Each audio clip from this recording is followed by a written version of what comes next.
soon-to-be mommies. This is Marden, your breastfeeding counselor. I'm back, and for today's video or vlog, I'm about to go to a client here lang sa Marikina, and I just want to share something, no. Ang title ng video na to ay ano ba, no, yung magandang brand ng mga supplements. Ano ba yung magandang, ano ba talaga yung makakapagpalakas ng gatas sa mga kinakain natin? Ano ba yung mga lactation treats, lactation goods na talagang effective, no? So to answer that question, the answer is wala. Kidding aside, mga mommies, I don't have anything to suggest, no? I don't have anything, kahit mismo yung sariling gawa kong lactation treats or lactation snack, I will not recommend na mag-gain basehan siya ng pagpapa-increase ng milk volume. Hindi ko siya i-abuse na, oh, ito, kainin mo hindi, dapat ito yung kainin siya kasi yung kinakain mo hindi effective. Ito, yung sariling lactates ang effective. Just because ako may gawa nun, just because kikita ako, no. What I'm saying is, itong mga lactation treats, lactation goods, lactation supplements, malunggay,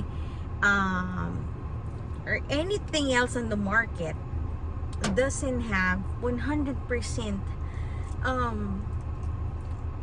evidence, no, na ito ay nakakapagpalakas ng milk volume kung wala kang ginagawang stimulation sa breast mo. Kasi ang sagot pa din ay stimulation. There are a lot of mommies messaging me on my Facebook page saying, bakit po kaya ang onti nang napapump ko? Bakit po kaya ang onti ng milk supply ko? Paano po kaya magpalakas ng milk volume? And my answer is, kailangan ng breast natin is stimulation. Na kahit kumain kayo ng sandamakmak, iba-ibang brand ng lactation treats, lactation drinks, lahat ng lactation boosters, no, lactation milk boosters, supplement, malunggay supplement, kahit anong brand pa yan, kahit yan pa yung mamahalin, if there's nothing happening, so bottom line, kahit kumain ka ng mga yon and so on and so forth, wala siyang bearing kung walang nangyayari sa breast mo, no? Kung walang stimulation. So stimulation is the key. Nothing else. Stimulation. Stimulation kasi yung nagsisignal sa ating pituitary gland to release hormones to produce breast milk. So, yun. Ayan, pauwi na ako. Diba kanina papunta ako, pero now, pauwi na ako. I am done with lactation massage. And, sobrang tuwang-tuwa si Mami kasi, nakita niya yung kanyang breast milk. Ang dami. Ayan. Ayan yung aking, nagalaw na. Well, anyway, so, yung kanyang baby ngayon ay hindi pa nagbe-breastfeed kasi there's a condition with the baby na hindi pa siya pinapayagang mag-breastfeed.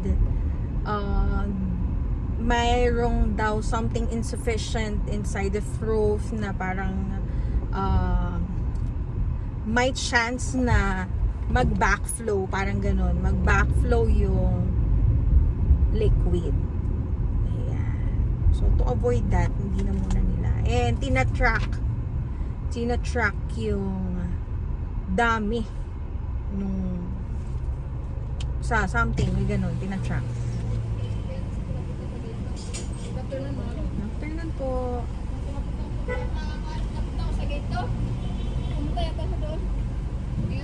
Thank you po. So, kung napapansin nyo, ako yung nagda-drive ngayon. Mag-isa lang ako. Nag-resign na kasi yung driver ko. Char! Yung asawa ko yan. Siya yung nag-aalaga ng aming mga chikiting ngayon. Yeah. So, mariki na lang naman. So, kahit ako lang mag-isa, carry na. Ayan. So, yun lang mga mommies. And soon to be mommies. If you have questions, you can comment down below. And pag-uusapan natin yan and some other time. Okay? And if you have or if you want to book a session with me, just go to my Facebook page, Forever Mom, and book your session and let me help you in your breastfeeding journey. Okay? So yun lang. This is Marlene, your breastfeeding counselor. See you in my next vlog.